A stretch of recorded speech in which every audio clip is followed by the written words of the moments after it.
फिर्यादी मिस अक्षता जोशी, आरोपी बाळाराव यांनी तुम्हाला एकट्याला गाठून तुमचा विनयभंग केल्याची तक्रार तुम्ही केलेली आहे. तुमचे वकील कोर्टात हजर नाहीत, हा नक्की काय प्रकार आहे? फिर्यादी पक्षाचे आय एम रिअली सॉरी. कोर्टामध्ये यायला मला जरा उशीर झाला, त्याबद्दल मी कोर्टाची आणि आपली क्षमा मागतो. इथे येण्यासाठी मी जी एसटी पकडली होती ती एसटी वाटेत बिघडल्यामुळे मला कोर्टात पोचायला उशीर झाला. I am really sorry. ठीक आहे. क्लार्क ऑफ द कोर्ट, कामकाजाला सुरुवात करा. थँक्यू माय लॉर्ड. माय लॉर्ड, कामकाज सुरू करण्यापूर्वी कोर्टाला माझी एक नम्र विनंती आहे. ही केस फक्त विनयभंगाची न करता या सगळ्या प्रकारामुळे श्रीमती अक्षता जोशी यांच्या झालेल्या नाहक बदनामी करता ही केस विनयभंगाची आणि अब्रू नुकसानीची अशी दोन्ही करता चालवली जावी अशी माझी विनंती आहे. हा त्यासाठी केलेला विनंती अर्ज. ऑब्जेक्शन माय लॉर्ड. केस फक्त विनयभंगाची आहे, त्यामुळे आता अब्रू नुकसानीचा दावा. तुमची इच्छा असेल भिंगारे तर हा दावा संपल्यानंतर आपण अब्रू नुकसानीचा दावा चालवू. चालेल? दोन्ही दावे एकत्र चालवणं योग्य ठरेल. कोर्टाच्या कामकाजाची वेळ निष्कारण फुकट घालवता कामा नये. थँक्यू माय लॉर्ड.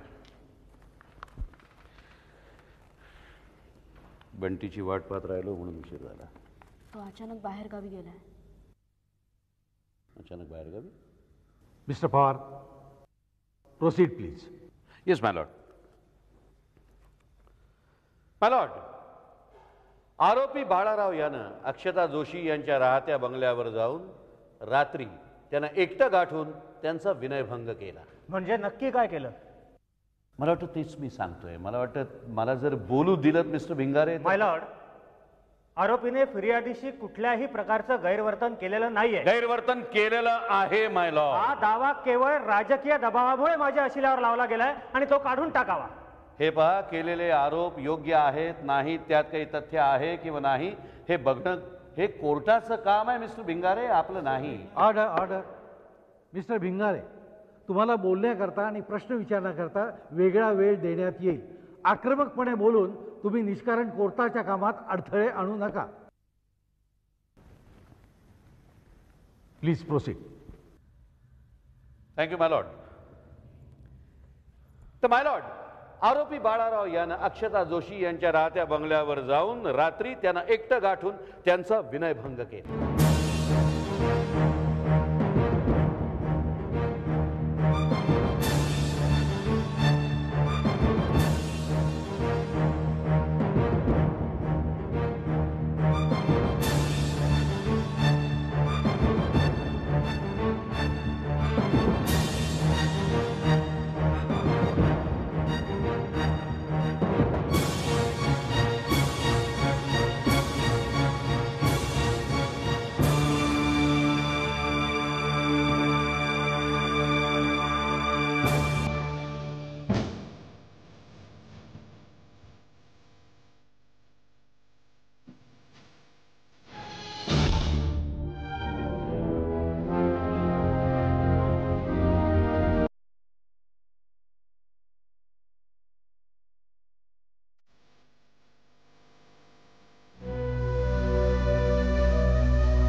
बंटी,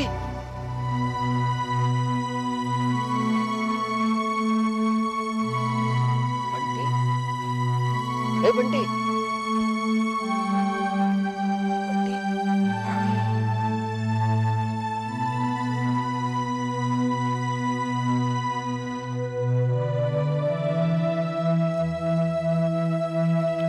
हे बंटी,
बंटी, तू मला सांग, तू इथं कसा, जखमी कसा आणि तुझ्यापाशी रिव्हॉल्वर कसा? तुला सांगता येत असेल तर आत्ता सांग. सांगतो.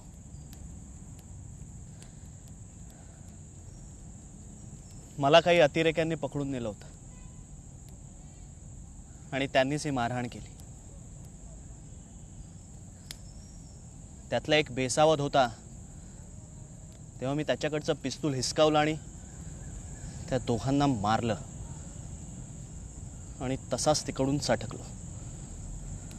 तू अतिरेक्यांना ठार मारलंस?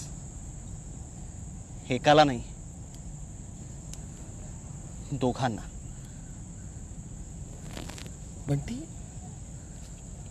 मला सांग, त्यांनी तुला का किडनॅप केलं? सॉरी, मी ते तुम्हाला नाही सांगू शकत. ते कुठल्या संघटनेचे होते? कोण होते ते? ट्रेनमध्ये, बसमध्ये बॉम्बस्फोट करणारे हे अतिरेकी.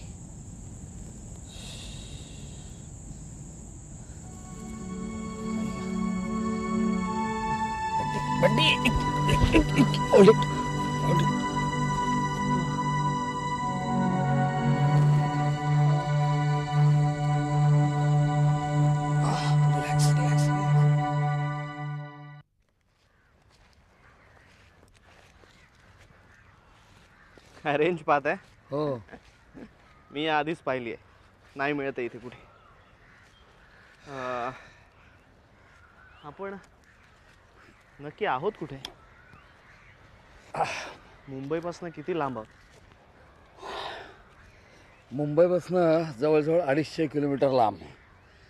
इथून महाबळेश्वर 40-50 किलोमीटर असेल. चल. पण इथून जायचं कसं आता? हे बघ, आता आधी जवळच्या वस्तीत जाऊया. तुझे कपडे बदलायचे. हां, मात्र मुंबईला गेल्यानंतर एकच गोष्ट सांगायची की अवघड दरड चढताना तू कोसळलास आणि तुला दुखापत झाली. ओके? चल चल. सावकाश सावकाश साव. चल चल. आरोपी बाळाराव यांची आणि तुमची प्रत्यक्ष भेट केव्हा झाली? मी शेती विकास महामंडळाची मॅनेजिंग डिरेक्टर म्हणून सूत्र हातात घेतल्यावर. त्यापूर्वी मी त्या गावी कधीच गेले नव्हते, त्यामुळे बाळारावला पाहायचा प्रश्नच नव्हता. कुठे कुठे म्हणजे नक्की कुठे झाली भेट? माझ्या ऑफिसमध्ये. कशासाठी? मी त्यांच्या बंगल्यावर पाहुणचारासाठी यावं असा निरोप त्यांनी 2-3दा दिला होता, पण मी नाही गेले. म्हणजे मला जाता आलं नाही, म्हणून ते स्वतः आले होते. आमंत्रण देण्यासाठी? हो. बरं, त्यानंतर तुमची त्यांची भेट किंवा संभाषण कधी झालं, आणि झालं असलं तर ते कशासाठी? मी सरकारी बंगल्यावर न राहता त्यांच्या बंगल्यावर राहायला यावं असं त्यांनी सुचवलं होतं. मध्ये माझा एअर कंडिशनर बिघडला होता, तेव्हा मी स्वतःचा एअर कंडिशन पाठवतो असं ते म्हणाले होते, पण मी त्यापैकी कुठलीही ऑफर ॲक्सेप्ट केली नाही. हो, तो तुमच्या मर्जीचा प्रश्न होता. तेवढं स्वातंत्र्य तुम्हाला निश्चितच होतं. बरं, मला एक सांगा, या सर्व संभाषणांमध्ये किंवा या सर्व प्रसंगांमध्ये बाळासाहेबांनी कधी तुमच्याशी गैरवर्तन केलं होतं? सांगा मिस जोशी, कधी गैरवर्तन केलं होतं? हो.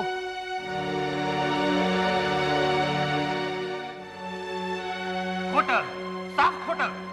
Objection your honour. खरं खोटं ठरवण्याचा अधिकार कोर्टाला.